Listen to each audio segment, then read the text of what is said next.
Hello. Oh, I have to make sure.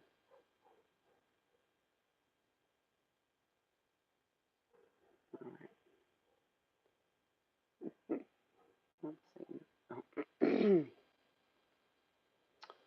I'm just making sure that I'm pretty sure that I am unlisted, so nobody can watch it right as I'm doing it live, but I'm doing it unlisted. So anyway, I started this reading half an hour ago, and then I forget when you get a freaking phone call, it cuts you off. So hopefully nobody will call me, and I'm going to go ahead and try and just redo what I had already done. And honestly, I probably babbled, so we'll maybe try to avoid some of the tangents. So, anywho, this is Wendy Lou from Parenting Through Ascension. If you are watching me on Higher Self, uh, I encourage you to go and find my channel and subscribe and check out my other videos. And if you like them, like and share. I just try to share my truth as it comes to me because I feel like a lot of us are in sync. I am a first waver. If you read Dolores Cannon, excuse me. Oh, I've been sitting here half an hour already. My legs are sore. If you read Dolores Cannon and read, about the waves of light workers, if you're familiar with that. If not, all I mean by that is there was a large group of us that awakened primarily. Dolores Cannon talks about age groups. I really think it spans more than that, but primarily mid to late 40s through early 60s is the age group of the first waivers. Um, and, look into that. Dolores Cannon's take on that. I really resonated with her description of people in the first wave. So, first wave of light workers waking up. We are fully awake. We have done the inner work. We are through the worst of it. Yay! Everybody pat yourself on the back. I am so proud of you guys.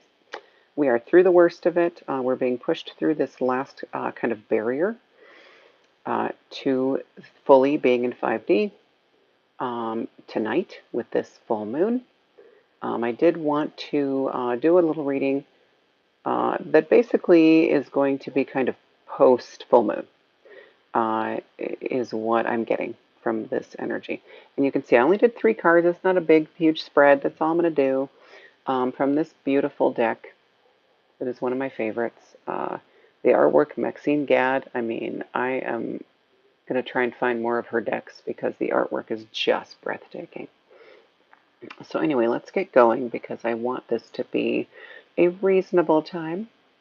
And not a big long babble session. So anyway, real quick overview of my little grid I've got going on. My beautiful Gaia King. How do I get rid of this thing? I got this thing up here. There we go. Okay. So this beautiful Freyr, the beautiful. He's like an earth woodland king. He's like king. He's definitely a divine masculine. And I've got a Shiva Lingam near him. And then this lovely, I need to look this up. I can't remember the name of it. It looks like a caramel. It looks like a caramel candy. But I wanted that to be there. And then this is a fire agate. It was actually much more red when I purchased it a couple years ago. It has, I think it's just full. I probably need to clear it, but it's good for tonight. It's telling me that it's fine. I will need to clear it though. And then this is a rose quartz that I found on my walk in this area. I'm in southeast Colorado. Lots of pink quartz, lots of rose quartz. This is, I forget the name. It is that one that's supposedly made from fairy tears.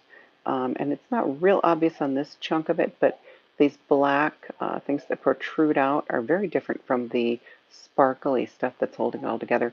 And they tend to make cross shapes, like very perfect, almost like the Celtic cross.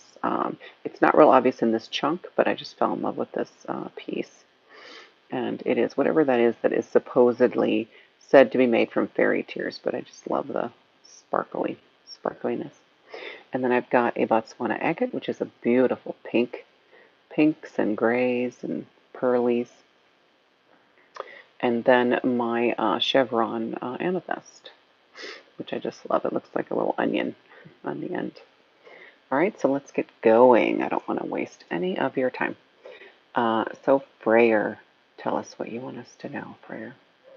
Isn't he gorgeous? And so I normally, for the most part, I do not pay attention to the words on the cards. A lot of times I don't even look at the names. Um, this is one of the few decks that actually names the people in the pictures. It isn't always like that, but normally I'll just cover up. I'll pull it up and I won't even look. I'll be like this. I'll be like doing my reading like this because I want him to tell me. But for this reading, because I set an intention for it to be just a simple, I didn't want it to be too heavy or real crazy detailed because it is for the collective. And so the words resonated with me this time: abundance, peace, and contentment. These things are here.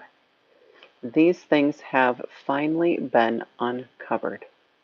This full moon is pushing us through the last barrier to being able to see this and manifest this. But abundance and peace never left. We just covered them up with our shit.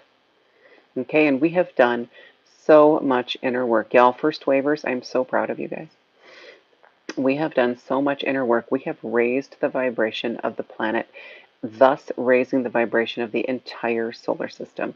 And we have released and shed and healed and transmuted. We are alchemists, every single one of us. We have transmuted so much crap, so much weight and heaviness and dark energy that we can now have instant access to abundance, peace, and contentment. It's that simple. We will be manifesting this. We'll be living this. It will just be who we are from here on out, okay? And I am speaking to first wavers, people just waking up. They are not going to have as hard a time as we did. And for me, I have never had resentment about that. That makes me so happy because I know that the people I love are going to be able to get through this process a lot quicker because of all the work that we did. And again, if you read Dolores Cannon, if you know Dolores Cannon's take on the waves, us first wavers, we really have had it the hardest. And we did it, you guys. We did. We have healed the worst. We've been through the worst of it. Where it's all, I almost said it's all uphill from here, which I know normally means an uphill battle, but it's all uphill as far as not uphill. Not uphill is not the right word. It's all going to just flow now. Okay? We don't resist. We don't have the resistance we used to have. The big blocks and chunks of resistance are gone. We shattered them. There's going to be little bits here and there, but nothing we can't handle. We are through the worst of it. And I can't tell you how happy that makes me. I mean, this guy too, and look at him too. Divine masculine, anyone? Hello. He is gorgeous. Look at him. And he is ready to go to a party. He is dressed to the nines. He is ready to go to an abundance festival because he knows that it's time. It's time to celebrate this. It's time to embrace this, step right into it, dive into it, because this has been waiting for us to find it. And finally, here we are. So abundance, peace, contentment, we've found it. We've uncovered it. It never went anywhere. We just forgot about it. So now we remember. And it's time to manifest it. Instant manifestation, just with thought. No more 3-hour meditations for one, to manifest, a $60 session with somebody. It's just not going to be necessary anymore. That's old paradigm, okay? With a thought, just, a positive thought and keeping our vibration high. And the divine masculine, let's talk about that. He is definitely screaming in a good way. Divine masculine is coming to be balanced with the divine feminine that has reawakened, that has returned to the earth. Gaia has returned. She was gone. She was gone a long time. She actually did leave. The maternal energy of this planet was gone. She couldn't exist here because of the heaviness, because of the so-called dark ages that we were in. She returned not long ago, to be honest, even by our, minute perception of linear time. It was not that long ago she returned. A year, maybe, a year ago. Not even that, I don't think. 6 months to a year ago, she returned. She was able to return because of all the work that the first waivers that you and I have done. And that's not even boasting or bragging. That is just, we were given a mission and we succeeded. So now we get to start the next mission, the next adventure, which is helping everybody else now. Not to say we're done with inner work. We never will be done with inner work, but inner work doesn't have to be our entire lives anymore, okay? Yay! Who else is relieved? Raise your hand if you're relieved by that. And so anyway, the divine masculine has been, people use the term toxic masculinity. I do not like that term. There are individuals, I would say, who raised masculinity to a toxic level. Not raised, but lowered masculinity to a toxic level. But masculinity has never been toxified. It was inflated, it was warped, it was misunderstood. It was misunderstood for a very long time. And that is the reason. I'm not blaming men here. Let me be clear. I don't want anybody to say, oh, she's a man hater. I have a beautiful husband. I have 4 beautiful boys. I am absolutely not a man hater. I am a lover of men and a lover of the divine masculine. And I am so thrilled that the balance is happening now. That the divine masculine is finding its way. He's found its way. He sees the divine feminine. He's on the path. They're balancing. They can feel each other again. Gaia has her man back. So that is happening, and it is fabulous. Yeah, he's gorgeous. Look at him. Just beautiful. Divine masculine. So it is balancing in the universe. It's balancing on the planet. It's balancing between, men and women, and it is balancing within each of us. So that's exciting. All right, next one. I'm going to try and keep moving. Here we go. The dreamer. Look at her. Sleeping Beauty. So this tells me, so for me personally, I have been in a very long cocooning stage. And I've peeked my head out a few times and even thought a few times, oh, good, okay, I'm a butterfly. Nope. Only to be pulled right back into that cocoon because I wasn't ready. Was not ready to come out yet. And so there has been a lot of resting. And I know a lot of you can relate to this, just exhaustion, right? Like resting, like you didn't even have a choice. A lot of resting, a lot of downtime, a lot of kind of receding from the world. And that really has been my life the last close to 6 years now, is I had to separate from the world that I knew, the only world that I knew, in order to really see it for what it is, and to know that I was part of changing it. Okay, so the time for cocooning and sleeping and resting is coming to an end. And this full moon is pushing us through that. So we will be waking up. She's going to be waking up any second now. That'd be awesome if her eyes opened. Come on. No, I know. I'm just being silly. So anyway, she's been receiving, it says the dreamer. I really feel like it's more the receiver. When we rest, we just are sponges. We are, they say that, sponges for knowledge. That's exactly what is going on whenever we rest and sleep. Is we're being upgraded. We are being given up loads. We are just receiving so much. And that time is over. So we're going to be wrapping it up, tying it up in a neat little bow, and waking up.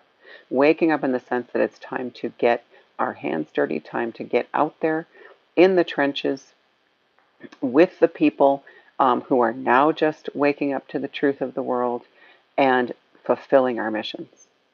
Okay. Trance too, that's a big one. I kind of like that because, and of course, visions, we're all seeing visions of this beautiful future coming, that is now really, we can stop calling it the future. It is the present. It's here. It's here. We've uncovered it. Now we just have to show everybody else. Okay. We just have to remove the residue of the veil from their eyes so that they can see it too. But the trance, we've been controlled for so long by the archons, the cabal, if you will. If you don't like that term, the AI, the matrix, literally. We have been part of the matrix, and that has been turned off.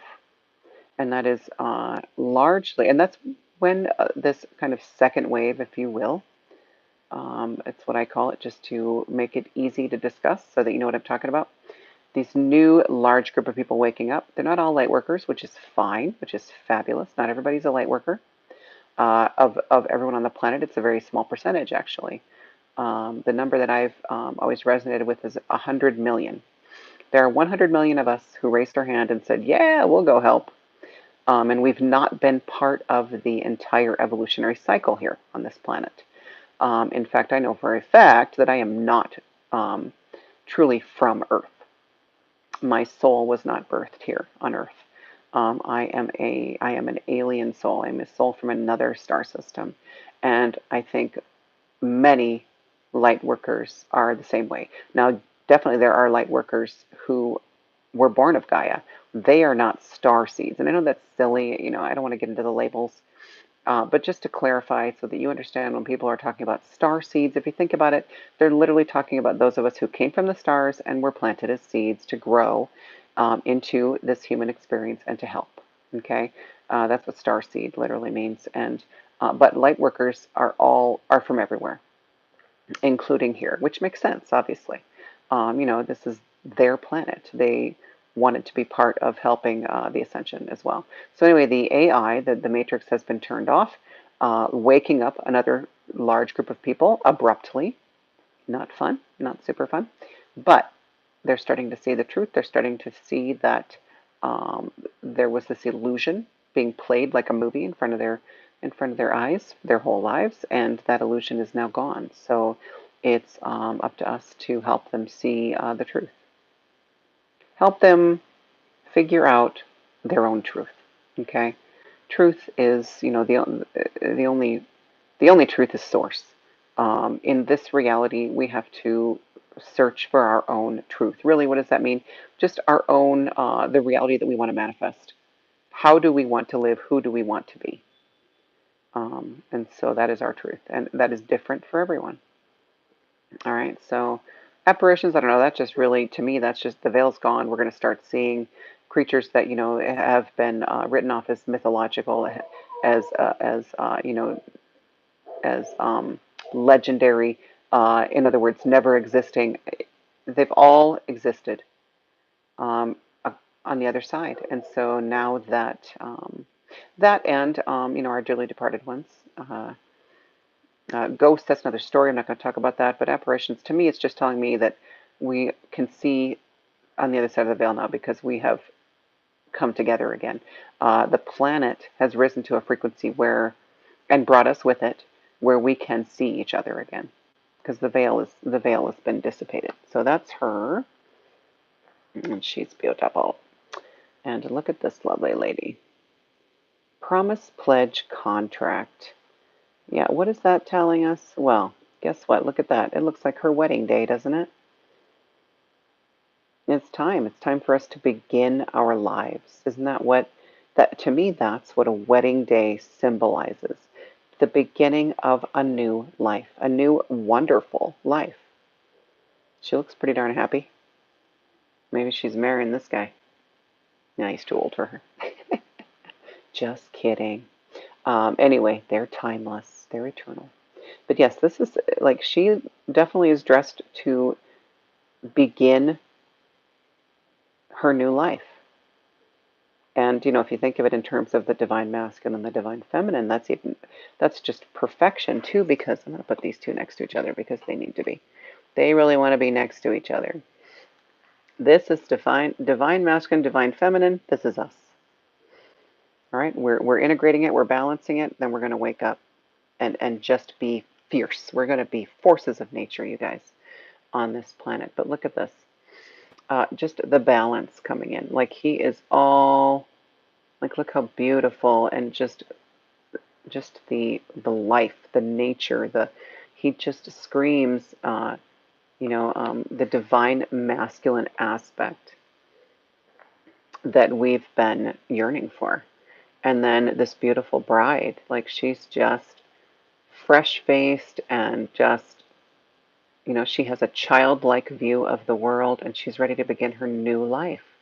And that's exactly what we're coming to. Once we're pushed through this full moon, we are going to wake up on our wedding day, the first day of our new lives. And of course, just if you want to look at the words, promise, pledge, contract, they kind of all mean the same thing. And really just speaking to, what did we promise to do when we came here? We promised to be service to others. We promised to help humanity through this ascension. I don't know about you, but I'm ready. I've felt ready for quite some time, but I wasn't, like part of me was ready. And I've been so anxious to get out there with but not having the clarity. So I know that that is coming. That's coming for me. I just had to continue the inner work and continue shedding and releasing and healing and it'll be revealed. So and it's going to be fabulous. So the divine masculine and the divine feminine, huge, huge, huge. That it is balancing into perfection, really. I mean, and you know what? It's okay that he's a big, strong, broad-shouldered, square-jawed man, and she is not dainty. I don't want to say dainty, but a very feminine energy, a very feminine, maternal, compassionate, loving, emotional. These are our superpowers, ladies. Ladies and all those who, no matter what your skin bag, no matter what your meat suit is, everyone who is here now that is that has the feminine energy dominant in this life, that it's our time to lead the way. It's our turn to lead the way. And there's going to be balance for the first time in centuries. The divine masculine was lost a very long time ago. And with it, so was our divine feminine. They went completely opposite directions. The divine masculine became inflated and took over, and the divine feminine went into hiding. So that is the past. They're both coming back to where they are in perfect balance with each other, perfect harmony. And that is, again, that is planetary wide, that is galaxy wide, universe wide, because even the planets, the planetary energies out there are divine, are feminine and masculine. And they're even, seeing balance coming into play. So on that level, on every single level, as above, so below. And then that's happening within each of us too, which is why we've been so goddamn tired. We needed this rest. We needed it. And I'm still, I've had the resistance come back because, I'm feeling that eagerness to get out there. I'm just not quite ready yet, but I know that it's coming fast. And especially after this full moon, it might just knock me over. And I will welcome that. I will embrace that. So I hope this resonated with you guys. I just love these two. Just gorgeous. Thank you. Thank you, Divine Masculine. Thank you, Divine Feminine. We've been waiting for you, for both of you to find your places again, to come home to each other and within each of us. So, time to wake up. So again, if this resonated with you guys, So sorry, you don't need to see my bedroom. This is my office. Welcome to my office. The full moon's out there. I'm going to go out and take a peek at it here in a little bit. We've got about an hour and a half yet before it's at its peak, and I am going to be participating in the mass meditation that is going on across the country. It's 10:11 p.m., and that's 11 minutes after 10. 10:11 p.m. In Mountain Time. That's where I'm at. If that intrigues you, if you see this before that happens, but that's when it's going to happen, and it doesn't even matter what you do. Just focus on bringing the light to the earth. That's all you have to do. There's no, sure, there are instructions out there. Don't worry about that. All you have to do is just be still and visualize, manifest the light coming to earth. That's what we're doing tonight with the full moon and the eclipse and the whole blood, wolf, moon, super moon. Don't worry about all that. We're just bringing the light to the earth. So if any of this resonated, again, please consider subscribing to my channel if you aren't already. Like the video, share the video, tag people if you think certain people will benefit from my messages. I have a lot of videos on my YouTube channel, Parenting Through Ascension, that just are sharing my journey. And I just started it in, August or early September is when I first started it. And gosh, it seems like a lot longer ago, but I've got quite a few videos up there that are just sharing my truth. So check it out. Thank you for being here with me tonight on this pretty magical night of this huge, huge full moon that is going to get us through over this last hurdle. And really just sit back and relax. We're going to be carried over. We're going to be carried over. Ride the waves. We're on a boat. We're safe. We're absolutely safe. And it's being done for us, not to us. Just remember that always. This entire thing, no matter how deep you fall temporarily during your journey, just remember that this is being done for us in our highest good and the highest good of all. Not to us. It is not punishment for anything. We chose this and we're strong enough and we can do it. So I love you guys and I will see you soon. Thank you so much.